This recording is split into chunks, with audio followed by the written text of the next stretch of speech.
युवाओं के लिए प्रेरणादायक कहानी।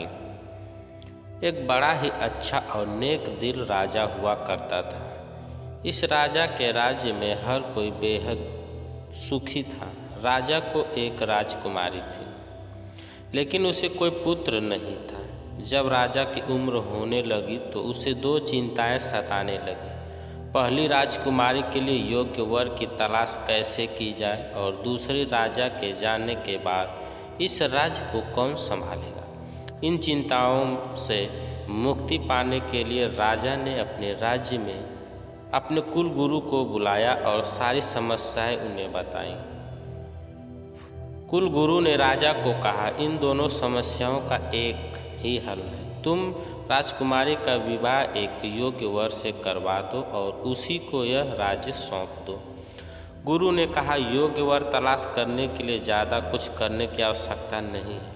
तुम ऐसे सभी युवाओं को अपने राज्य में स्वयंवर के लिए बुलाओ जो तुम्हारे हिसाब से राजकुमारी के लिए अच्छे रहेंगे।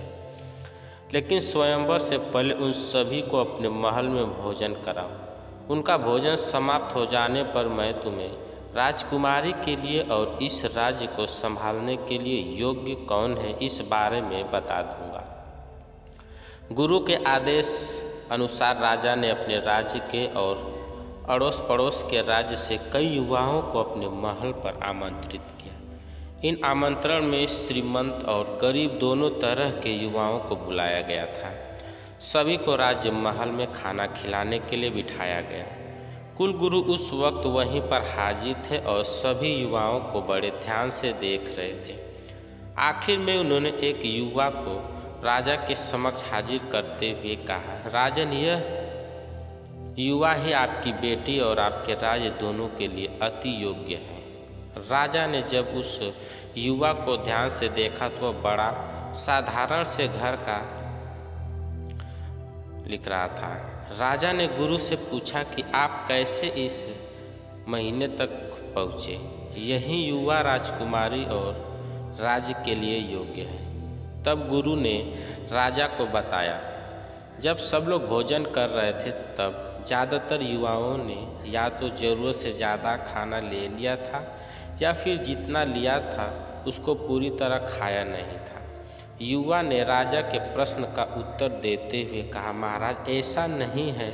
इसके पीछे 3 कारण हैं जिनकी वजह से मैं ऐसा करता हूँ। जैसे कि आप देख रहे हैं कि मैं बहुत ही साधारण परिवार से हूँ। जब हम सब परिवार घर पर खाना खाते बैठते हैं तो हमें परोसा गया अन्न का हर एक दाना अच्छी तरह से खाते हैं। ऐसा करने के पीछे का पहला कारण है पिता के प्रति आदर। मेरे पिता जो इतनी मेहनत करके पूरे परिवार के लिए भोजन जुटाते हैं, मैं उस भोजन का व्यय करके उनका अपमान कैसे कर सकता हूँ। दूसरा कारण है अपनी माता का आदर। सुबह इतनी जल्दी उठकर बड़े गांव से सबके लिए खाना बनाती है। उनकी मेहनत और उनकी भावना की कद्र करता हूँ। तीसरा कारण भी उतना ही महत्वपूर्ण है, क्योंकि यह हमारे देश के अन्नदाता यानी किसानों से संबंधित है, जो दिन रात ठंडी गर्मी हर तरह का मौसम बर्दाश्त करके धरती का सीना फाड़ के अथक प्रयासों से अनाज पैदा करते हैं। अब आप ही बताइए कि मैं जो करता हूँ वह सही है या गलत। राजा उस युवक के विचार सुनकर बहुत खुश हो गए और अब उन्हें 1% की भी आशंका नहीं रही।